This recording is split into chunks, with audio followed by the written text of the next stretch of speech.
दोस्तों, आपका हमारे इस YouTube चैनल पर स्वागत है। आज हम आपको सुनाने जा रहे हैं एक शिक्षाप्रद कहानी, अहंकारी कौवे की कहानी। समुद्र किनारे बसे एक गांव में एक धनवान सेठ रहता था। उस धनवान सेठ के पुत्रों ने एक कौवा पाल रखा था। सेठ के पुत्र रोज अपने भोजन से बचा कुछ अन्न कौवे को देते थे। सेठ के घर की जूठन खा खा कर वह कौवा कुछ ही दिनों में मोटा और तंदुरुस्त हो गया था।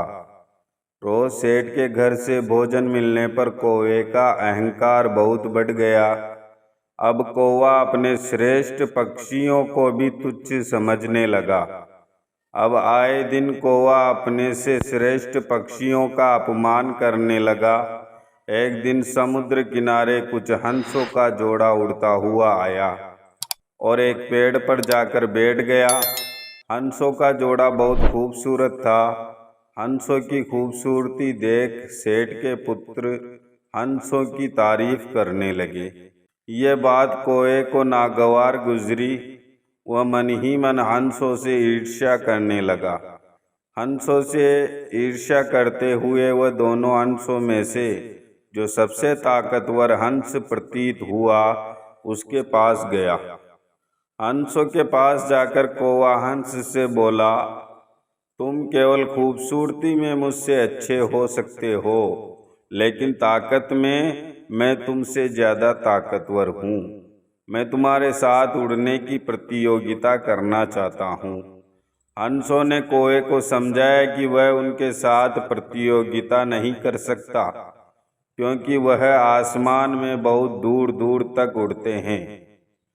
उनके साथ प्रतियोगिता करने से उसे कोई लाभ नहीं है। वह उनके साथ प्रतियोगिता करके अपनी जान जोखिम में न डाले। हंस की बात सुनकर कौवा गर्व से बोला, मैंने उड़ने की कई सारी कलाएं सीखी है। अपनी सीखी प्रत्येक कला में से लगभग 100 योजन ताल उड़ान भर सकता हूँ। तुम मेरी नहीं, अपनी चिंता करो। क्या तुम मेरी बराबरी कर पाओगे?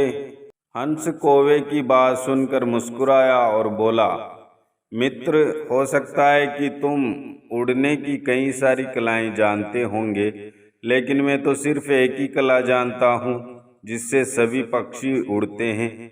मैं उसी कला से उड़ान भरूंगा। हंस की बात सुनकर कौवे का अभिमान और बढ़ गया। वह बोला, हंस, तुमने जीवन में उड़ने की ज़्यादा कलाएं नहीं सीखी है, इसलिए मैं तुम्हें आसानी से हरा दूंगा। अब तुम हार देखने के लिए तैयार हो जाओ।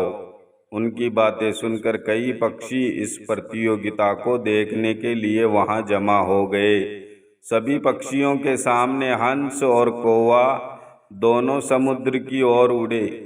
पक्षियों को देखकर कौवा कई तरह की कलाबाजियां दिखाता हुआ आसमान में उड़ने लगा और देखते ही देखते हंस से आगे निकल गया।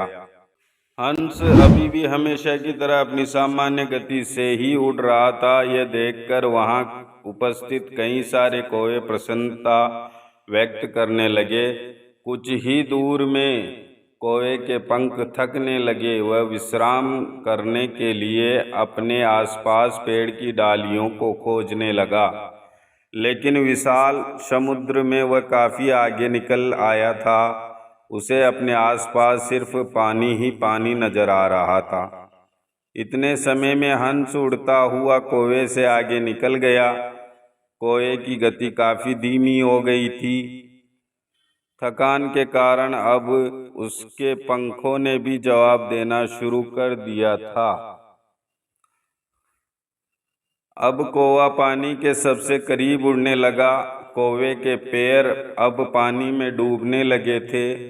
कौवे को डूबता देख हंस कौवे के करीब आया और बोला, मित्र, तुम्हारे पैर और पंख बार बार पानी में डूब रहे हैं। यह तुम्हारी कौन सी कला है? हंस की बात सुनकर कौवा बड़ी ही ग्लानि के साथ बोला, मित्र, मुझे माफ कर दो। हम कौवे सिर्फ काँव काँव करना जानते हैं। हम भला इतनी ऊंची उड़ान कैसे भर सकते हैं। मुझे अपनी गलती का एहसास हो गया है। हे मित्र, मुझ पर दया करो, मैं डूबने वाला हूँ, कृपा कर मेरे प्राण बचा लो।